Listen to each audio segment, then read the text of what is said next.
Olá, esse é mais um vídeo do canal Revelando a Verdade.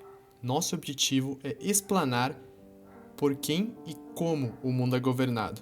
Meu nome é Bruno Siqueira e o vídeo de hoje falaremos a respeito dos confrontos da China e Estados Unidos, de sua importância para o mundo. China acusa Estados Unidos de iniciar nova Guerra Fria. Ao contrário do que se esperava, após 15 de janeiro, quando a China e Estados Unidos assinaram a fase de um acordo comercial após quase 2 anos de uma dura disputa, as relações entre os dois países voltaram a se acirrar e a causar preocupação e estranheza, com um rápido desgaste sendo registrado. A nação asiática acusou os Estados Unidos de estarem iniciando uma nova Guerra Fria.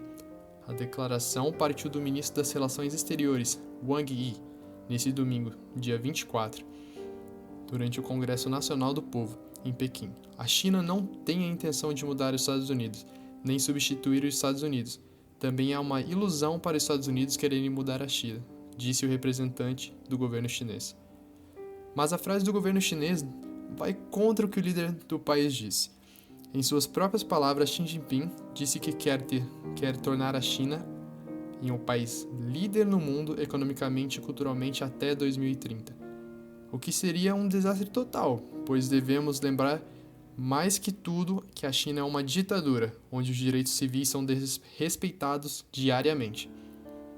Mas essa não é a primeira vez que a ditadura acusa os americanos de um ato em que eles próprios são culpados, como por exemplo, a acusação do embaixador chinês, em que suas palavras ele disse: "Os Estados Unidos fizeram todo o possível para se envolver em jogos de culpa e estigmação da China e da Organização Mundial da Saúde, OMS, o qual eu fiz um vídeo muito interessante que vou deixar nos cards, de modo a esconder sua própria responsabilidade pelo controle ineficaz da pandemia em seu território", disse Wang em uma reunião na quinta-feira, dia 14, com as autoridades da OMS, sediada em Viena.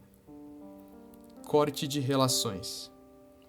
No mesmo dia em que Wang criticou o governo americano, Trump disse que não queria falar naquele momento com o chefe do Estado chinês, Xi Jinping, devido ao tratamento que Pequim deu à pandemia de coronavírus. Trump ainda chegou a sugerir que poderia cortar todas as relações com a China, que é uma medida muito expressada quando dois países estão perto de começar uma guerra, como por exemplo aconteceu com o Reino Unido e a Argentina. Economizaríamos 500 bilhões de dólares se cortássemos todas as relações, alegou o presidente americano, em referência à balança comercial entre os dois países, que obviamente não é determinada apenas por políticas tomadas pelos governos americanos e chinês, mas também demanda a oferta na iniciativa privada. Rivalidade. A rivalidade entre países não é uma doença do sistema internacional. Pelo contrário, é natural que isso aconteça, disse o embaixador Gelson Fonseca, em debate online do Centro Brasileiro de Relações Internacionais, CEBRI, em 4 de maio. E isso se mostra plausível por um lado, quando consideramos que os Estados Unidos é o país mais rico do mundo e representante máximo do capitalismo, e que a China se põe como o extremo oposto de o país socialista mais rico do mundo. Mas temos que lembrar que a China só é o que é hoje devido ao recente investigado como réu do caso intitulado Obamagate, e que tem sendo descoberto cada vez mais provas que mostram como Obama usou o FBI para prejudicar Trump e assim evitar sua eleição.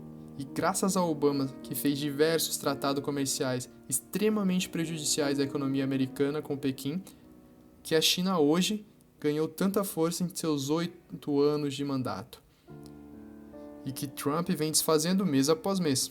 Mas desfazer 8 anos de estragos não é fácil. Como podemos ver inclusive no Brasil, como um exemplo disso, Trump vinha tendo uma larga vantagem na guerra comercial com a China até o início da pandemia. Qual lado é o melhor para o Brasil? Como aprendemos, vendo a história mundial, não existe país 100% bonzinho. Existe sim um jogo de interesses, onde cada um busca o que é melhor para si.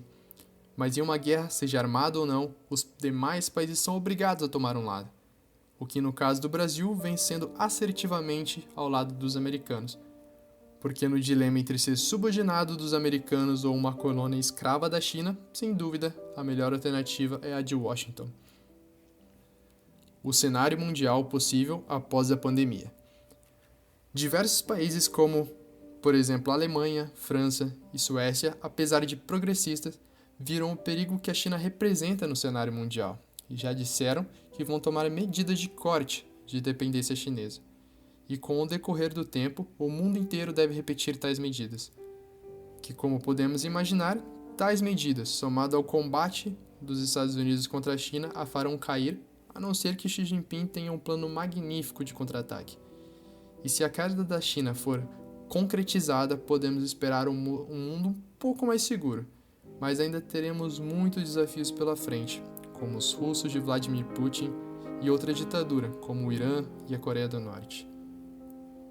Obrigado por assistir mais esse vídeo no canal. Se você gostou, deixe um like para apoiar o canal e se inscreva para não perder mais vídeos como esse. Esse é o nosso vídeo e a nossa opinião. Qual é a sua? Deixe nos comentários.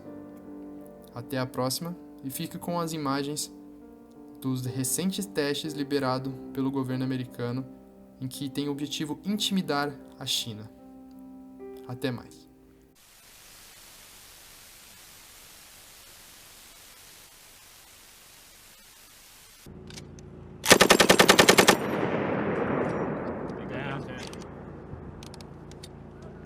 Going again.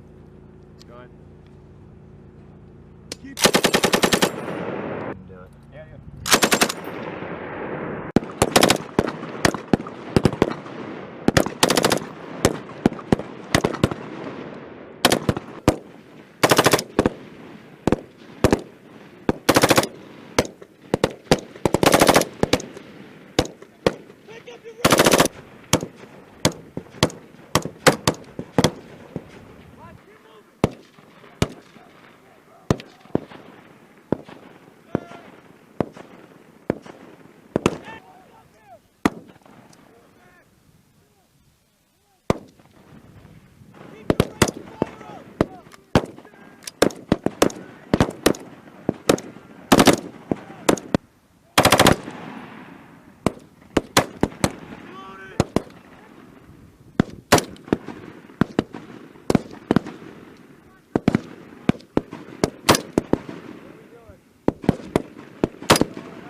cover and move! Yep.